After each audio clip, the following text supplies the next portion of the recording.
Broadcasting out of Breckenridge Hall on the campus of Morehead State University, MSU TV is signing on.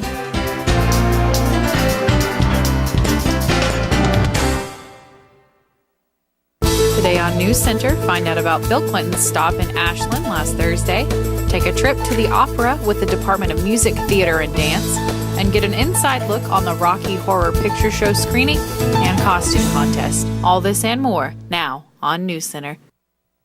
Good evening and welcome to NewsCenter. I'm Chad Hedrick.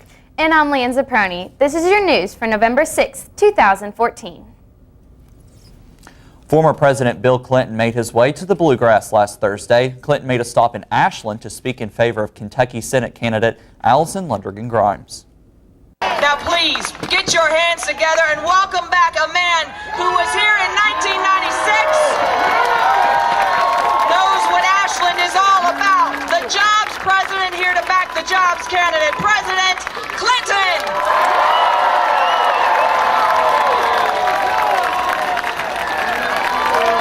Hello, Ashland. I try not to get too exercised when I come here because I'm happy. Everybody else is so mad in this election. But I just lived to see my 50th high school reunion, and I just became a grandfather for the first time. And so Grandma and I are doing great. But not all of you are. And the reason I'm out here, and the reason I'm here with her, is that you really have a big decision here that affects you. So if you want a minimum wage, if you want equal pay, if you want lower interest rates on student loans, and you want more people to be able to get job training, if you want investment in modern infrastructure, and if you just want to hold on, if you're one of the 500,000 Kentuckians that would like to hold on to the Connect program, you better vote for Allison Lundergan Grimes, because that is what is at stake. The former president wasn't the only Clinton to make a stop in the Bluegrass last week. Supporters welcomed former U.S. Secretary of State Hillary Clinton to Transylvania University Saturday. Clinton and several Kentucky politicians campaigned for Kentucky Secretary of State Allison Lundergan Grimes in Hagan Auditorium. Kentucky State Senator Reginald Thomas said Grimes' opponent, Senate Minority Leader Mitch McConnell, quote, turned his back on Kentucky.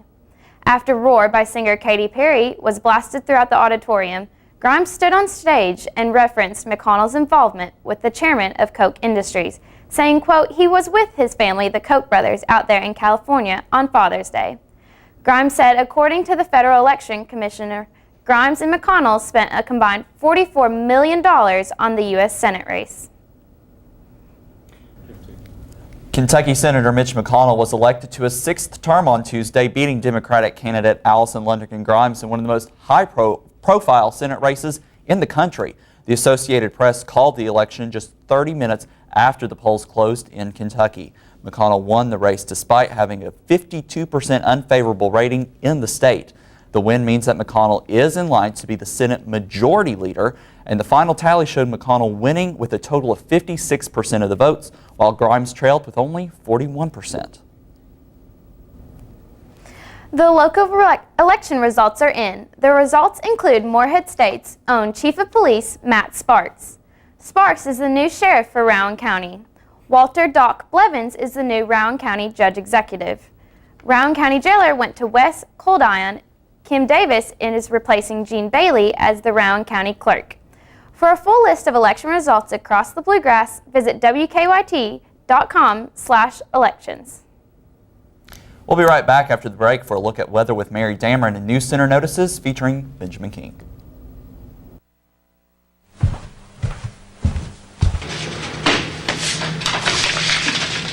Yo, why are you looking at bags, bro? What you need is a chick magnet. You put me in your room and boom, chicks. That's what I'm talking about.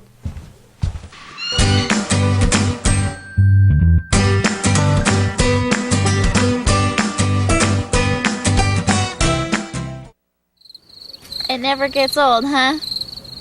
Nope. It kind of makes you wanna... Breaking the song? Yup. I love the sunset. I love Eagle Lake. I love the forest. I love when eagles play. I love the campus! And all its sights and sounds. Boom-de-yada, boom-de-yada, boom-de-yada, boom-de-yada. I love philosophy. We love diversity. I love English. And all its weird words. I love the music. And all its melodies. Boom-de-yada, boom-de-yada. Boom-de-yada, boom-de-yada. I love fraternities. I love sororities. I love to draw things. And all the athletes. I love Moorhead. It's such a pretty place. Boom-de-yada, boom-de-yada, boom-de-yada, boom-de-yada, boom-de-yada, boom-de-yada, boom-de-yada, boom-de-yada. Claypool Young Art Gallery, located in the center of campus, offers a wide variety of art pieces from various contemporary artists in America. Exhibitions rotate approximately once a month and also host art pieces created by Morehead State University students, allowing art majors to experience the learning process of showcasing their art. Claypool Young Art Gallery. Come on over today and be inspired by aspiring MSU artists. Welcome back to NewsCenter. I'm Mary Dameron. The weather across campus today is looking kind of gloomy. It's raining outside and chilly, only 50 degrees. The record temperatures for this time of year, the normal high is around 60 degrees and the normal low would be 42, so we're somewhere right in the middle. Record high in 1987 was 78 degrees and the record low in 1951 was only 12. Taking a look at our current temperatures across Kentucky, up north in Covington it's 46 degrees. Over in Ashland it's 55, 50 in Moorhead, 50 in Mount Sterling, 49 in Lexington, 50 in Richmond and Danville, 56 in London, 50 in Somerset, and 55 in Harlan.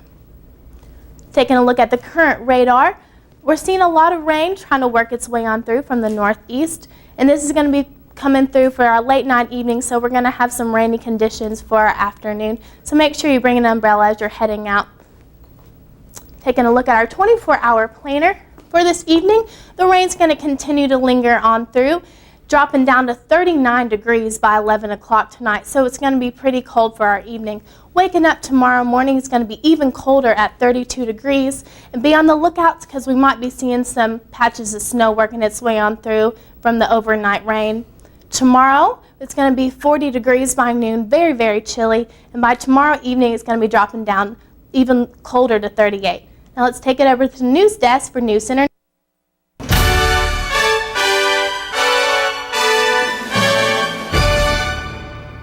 Joining me today is Benjamin King from Zeta Beta Tomata. Hi, how are you doing today? Pretty good. So can you tell me a little bit about your organization? Well, originally it was to just collect a bunch of different people who are interested in any type of graphic media, but after a while, after gathering so many different people, they were more interested in doing videos, so we kind of focused on short films. Cool. So what is your position in the organization? Well, I was the original founder, but what I usually gravitate towards is directing and also screenplay. So you said you make videos in your organization. Is there a certain type of video that you go towards making? Well, what we've mostly gone to is comedies. Honestly, I'm kind of trying to tackle all the different genres, but majority, as of right now, is comedies. Can you go into detail explaining a little bit about like the latest video that you all made? Well, right now we're in the process of making a film called The Shooting. And it's pretty much, it starts off talking about a Zeta Beta Tomata meeting. And it leads into where I'm trying to get the different members interested in a team building exercise, which is pretty much everybody getting a camera and taking shots of each other, getting headshots, getting an actual person's picture. Now, what ends up going on is people take it a little too seriously, and so we're having people like diving around, like taking shots at each other as if they're actually shooting one another. And we pretty much destroy the campus and all fun, and that's just pretty much how it happens. So are these short films, full-length movies about, or are they a different variety of them? Well, to be honest, this was actually originally supposed to be like a little intro to kind of show just the different members of the group, and it just completely spun out of control. It is now, right now we're still in the process of filming it, and right now we're looking at it, it's at least 35 minutes as of right now. So I'm wanting it to be a little shorter, but we're having fun. It's just a fun process going through it. So the question we all want to know, why did you pick Zeta Beta Tomato as the name for your club? Well, a while back, I was constantly asked to join different frat groups, and I just wasn't interested at all. And I had a couple different friends that were pretty much in the same boat that didn't want to join a fraternity as well. So we kind of gathered together and said, hey, how about we make our own fake one? So I decided to, hey, let's go ahead and do that. So I ended up going to the university bookstore, and seeing that I didn't know too much about the Greek letters or anything, I went there and looked at all the different letters they had, and I thought it was kind of interesting how a lot of them had etas at the end. So I kind of played around with that a little bit, and then for some reason it just popped in my head, tomato, and then I thought, hey, this actually kind of works a little bit nicer because it's definitely not a real Greek letter, and it's a fake fraternity. I thought it kind of fit together. Nice. So. Well, I hope everyone can get involved in Zeta Beta Tomato. We'll be right back after the break with an extended look at weather and Samuel Perkins with Eagle Athletics.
And print.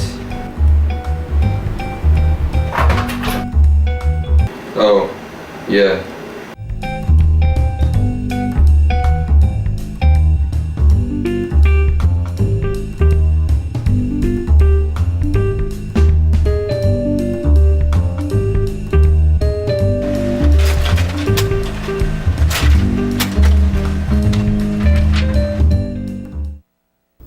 Welcome back to NewsCenter. I'm Mary Dameron. If you're just now tuning in, we're having kind of a gloomy day on campus today.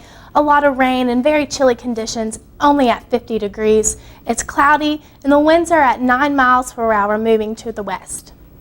Taking a look at our 24-hour planner, tonight for our evening, the rain's going to continue to fall along with our temperatures down to 39 degrees at 11 o'clock.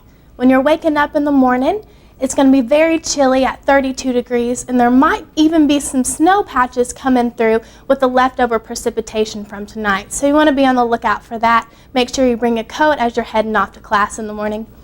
For our afternoon tomorrow, it's going to be even colder at 40 degrees, very chilly way to start out our afternoon. But luckily the rain's going to hold off, and by 5 o'clock the clouds should be dissipating. We might be even seeing some sunshine at 45 degrees. And by 8 o'clock tomorrow, a cold evening at only 38. So you want to make sure you bring that coat for our Friday night games or activities.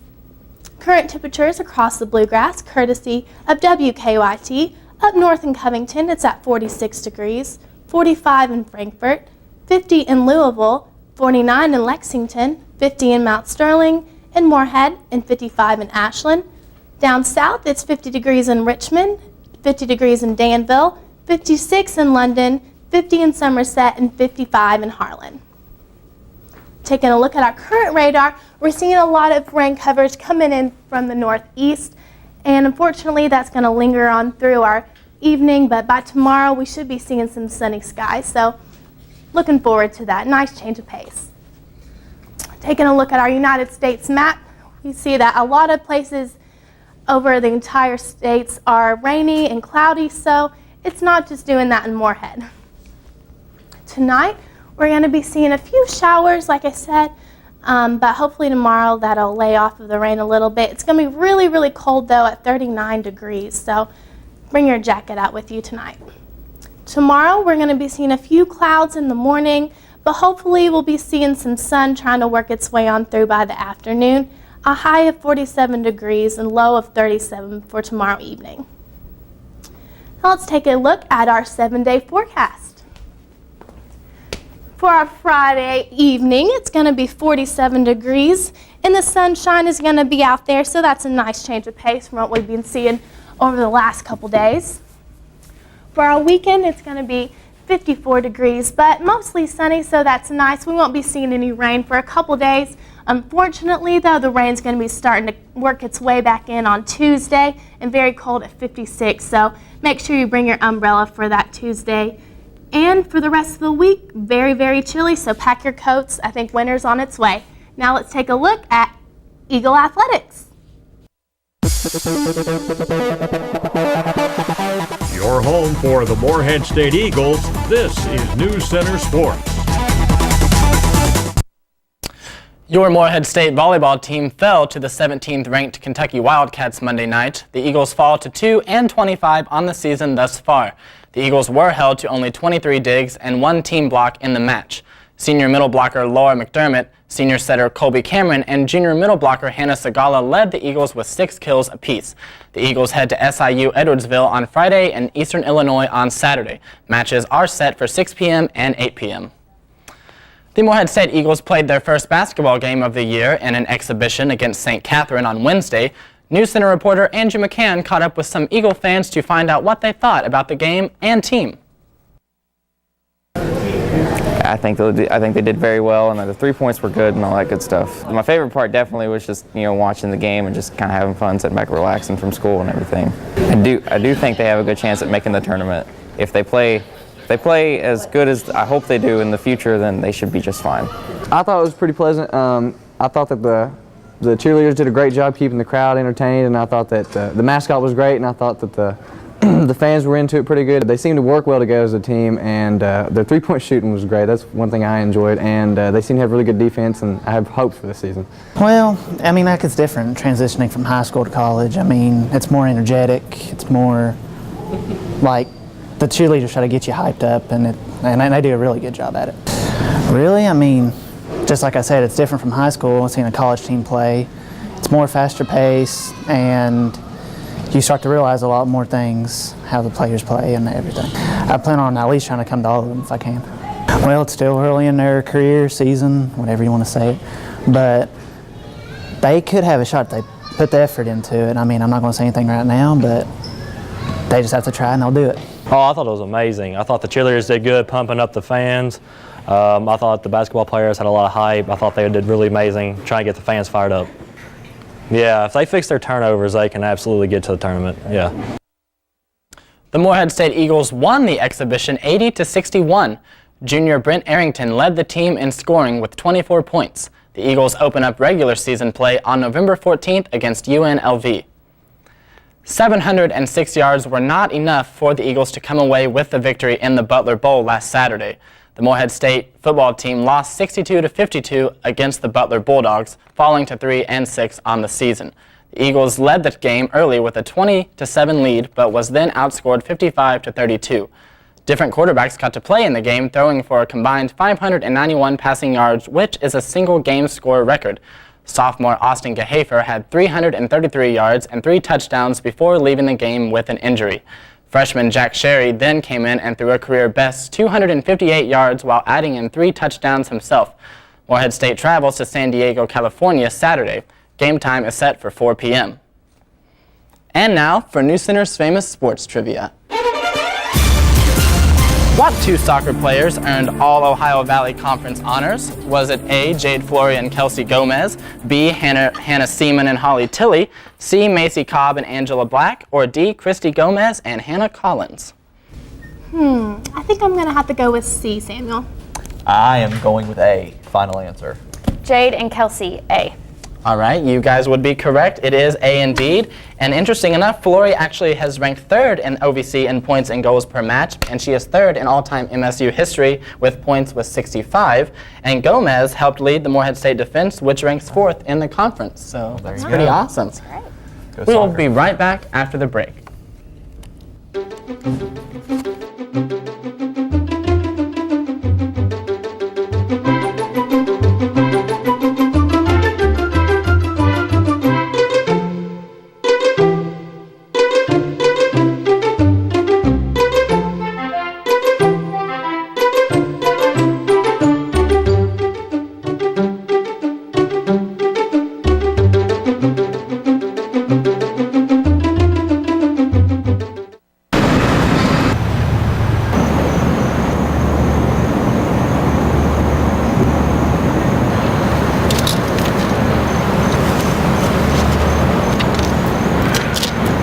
Lord, what fools these mortals be. Romeo, Romeo, wherefore art thou, Romeo? I have always depended on the kindness of strangers.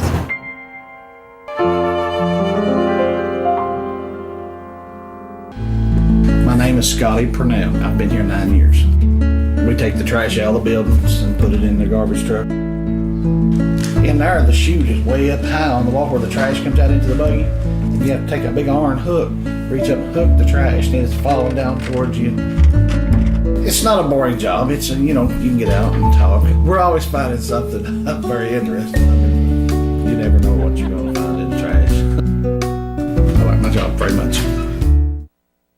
Costumes of all kinds were spotted in the Claypool Young Arts Center last Wednesday during the annual Rocky Horror Picture Show screening and costume contest.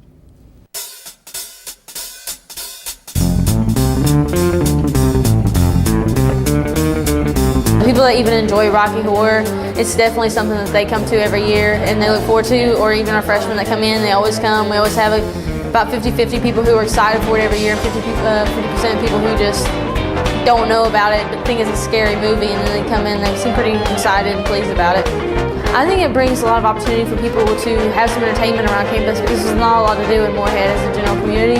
So being able to have events like this on a weekly basis or even once a month, it brings people together and brings a lot of people around so people can meet new others and then want to stay in Morehead, because I think that a lot of people leave because they get bored, so it really diminishes the amount of boredom around the community. It's always a good time to come out. I mean, it's a free show, it's free food, and we always get a good turnout. Usually it's standing room only in the classroom that they show it in, so we definitely get a good turnout for a success. There are definitely some interesting costumes, a lot of really creative ones, and a lot of ones that are kind of scary or gory. I saw somebody with half a CD through their head, and saw a deer and a hunter and stuff like that. So, and there's a lot of ones that go all out every year. And I think that having the diversity and not people who just come dressed as people that are part of the Rocky Horror allows for a lot of sightseeing, a lot of entertainment, and really sparks a lot of communication between the different people that come. I think it brings us into the community, especially whenever you get to dress up and be something that you're not every day. It's conversation pieces. So you get to kind of talk about, oh, well, why are you this? Why are you that? And you get to see other sides of people because I don't dress up like this every day. I think that everyone should come and experience Rocky Horror eventually once in their life, and being right here in Morehead State would be a great opportunity to come and experience what it's like to have a crowd interactivity for the first time when watching a movie or show. It allows you to get a new experience in theater, it allows you to see some more artistic expression, it allows you to get a lot of good laughs in because it's a really funny experience and it's a lot of fun. So anyone should come and check it out.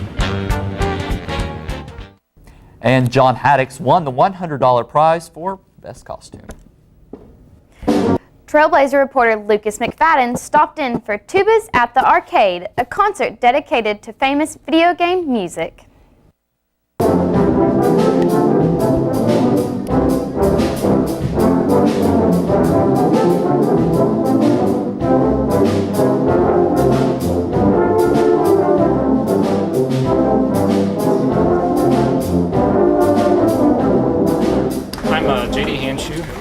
second-year grad student, majoring in trombone performance. I got my bachelor's degree here as well in music education.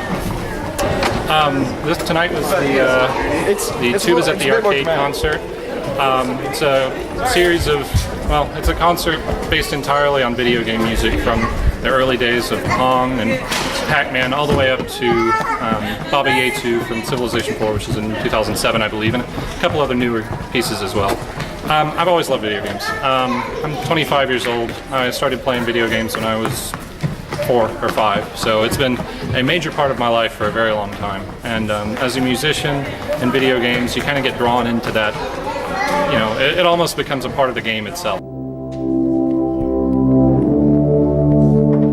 Department of Music, Theater, and Dance presented a Little Night Music opera on Wednesday, and News Center reporter Tia Johnson stopped by.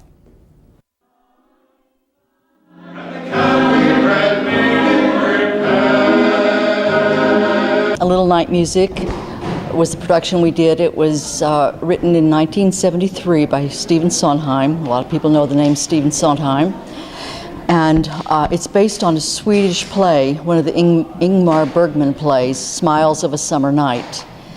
And it was orchestrated by a friend of Sondheim's, and we had a student orchestra play, and this has been one of the rare things that we've been able to do. But we did have to hire violins since we don't have the string major here anymore. But we had a wonderful student orchestra and wonderful cast, and this is one of the largest undertakings that we've ever done here. When all the posters call her the one and only Desiree Armfeldt. I wonder what it would be like to be the one and only Ann Egerman. I'm Ann Egerman. I am the 18-year-old daughter of Frederick Egerman, and I eventually run off and away with his son, Henrik Egerman. It was really exciting to do this production. I really enjoyed being Anne. She's the sweet, innocent one, and it's so much fun to sing Sondheim. He's such a great composer, and it's just a really good show. The English as a Second Language program on campus offers instruction in the English language for non-native speakers. The group hosted their International Coffee Hour last week. Student Carrie Maynard stopped in to learn more. International Coffee Hour is here to bring international students together with the services that we have to offer, as well as introduce them to the American students that are here and might be interested in reaching out and making some new friends from all over the world. We have students from China, from Vietnam, Costa Rica, South Korea, just to name a few. There are other countries, Belgium, Germany, the Dominican Republic. So we're trying to expand the international population here in Morehead State and attract more people from various parts of the world to come and join us.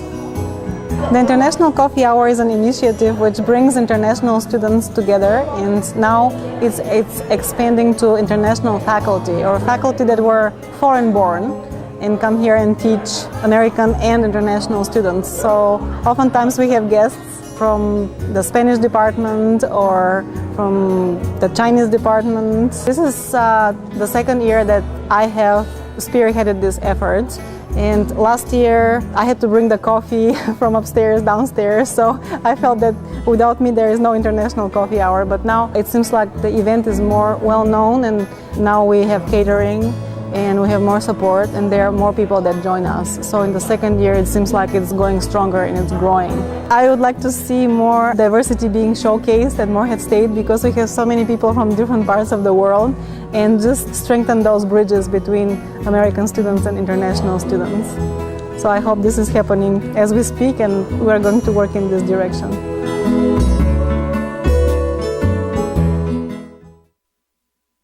On behalf of Mary Dameron with weather, Samuel Perkins with sports, and the rest of News Center team, I'm Leanne Zacroni. And I'm Chad Hedrick. Have a great evening.